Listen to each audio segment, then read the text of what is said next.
Hi everyone, welcome back to RC Pie. It's cold today in the garage, but thanks for watching. If you haven't subscribed already, please do.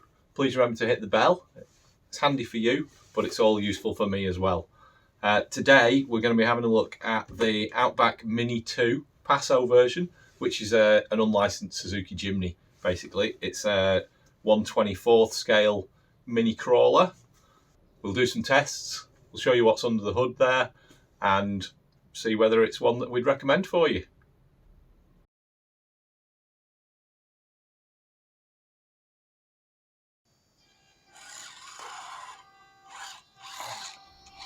Here's what you get with the Paso. So there's a USB charger for the mini LiPo that you get with it. That takes about 3 hours to do a full charge. It's got lights on it to tell you whether it's charging or fully charged, so that's great, really simple. The transmitter, it's one of these fairly standard units on a lot of these 1/24th scale mini units. You've got the removable handle in there. It's 4 AAA batteries. So that's nice and easy.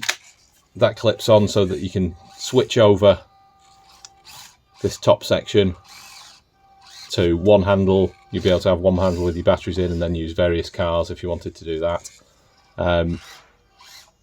Yeah, you've got a channel 3 on there, a reverse on there, and your steering trim and throttle trim, which you can also use to adjust the dual rates on those. So getting more or less steering out of there by setting those up. You've got the manual. It's not a bad little manual for this sort of car, this sort of ready to run. You know, tells you everything you need to know. It's got the how to do the different controls, how to set up the dual rates and things like that.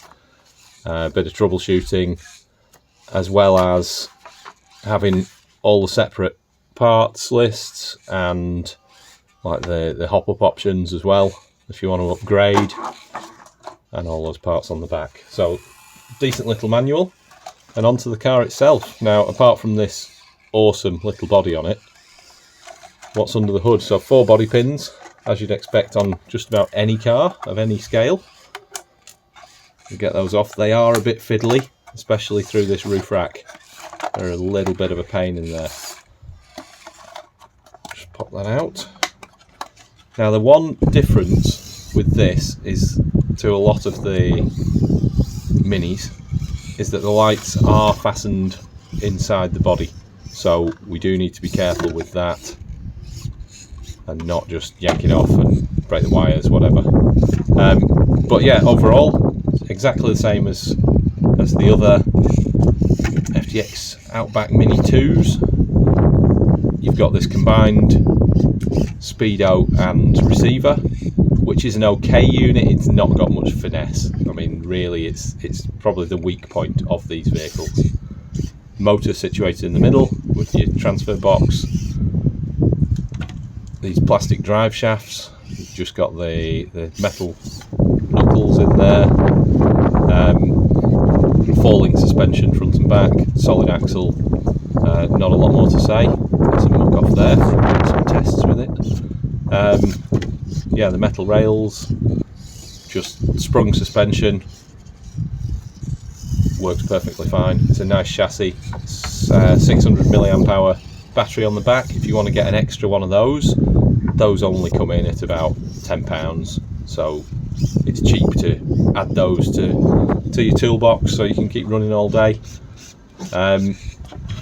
What else to say? I don't know. I mean, it's one of the concerns with this, I suppose, is the tall body mounts on there and just the size of this body, the amount of weight that's up high with this roof rack on it. Plastic mirrors and snorkel and your spare wheel on the back. Bead lock, just like these are bead locks, so you could put weights in there. But it's just a bit of a concern that it might be a bit top heavy, so we will see in some of the tests. But overall, nice little unit. watching it over these rocks, you could be forgiven for thinking it's performing really, really well. But I can assure you it's very much being driven in a point and squirt kind of way, for two reasons. It's not got that stability to incline, decline, or traverse across stuff. But even more than that, the speed controller just isn't up to the task. Here we'll get an idea of the sort of poor stability, if you like. You can just about manage that, but then you get a little bit steeper, and we're not talking very steep. 40 degrees, okay, cocking that wheel, 42.5, and it hasn't been able to do it. It's got reasonable ground clearance here. We can see with the Lego plates, we've got 2.5 plates of clearance, which is okay for a micro crawler. Not phenomenal. Now onto a step climb. This is just checking out what it can get up. You know, effectively a sheer face. And it's managing to get up almost 5 bricks high there. Next, it's the wall climb, which is all about the breakover and the transference of weight from those rear wheels getting up to the front wheels getting over, from 5.3 bricks. Then a gap crossing test. Let's see how far we can get across. There's 11 studs, and actually, I don't think it made it. Right, that's the Outback 2 Mini Paso. What do I think of it? Well, I still think it's one of the best looking little crawlers out there, probably the best looking. But it's massively let down by all this detail, adding all that weight up top, and it just does not cope on any slopes, going up, going down, or traversing. It's really prone to rolling. The chassis is decent, speed control is not great. Would I recommend getting one of these? No, I wouldn't. Thanks for watching. Don't forget to subscribe, and we'll see you again on RC Pie.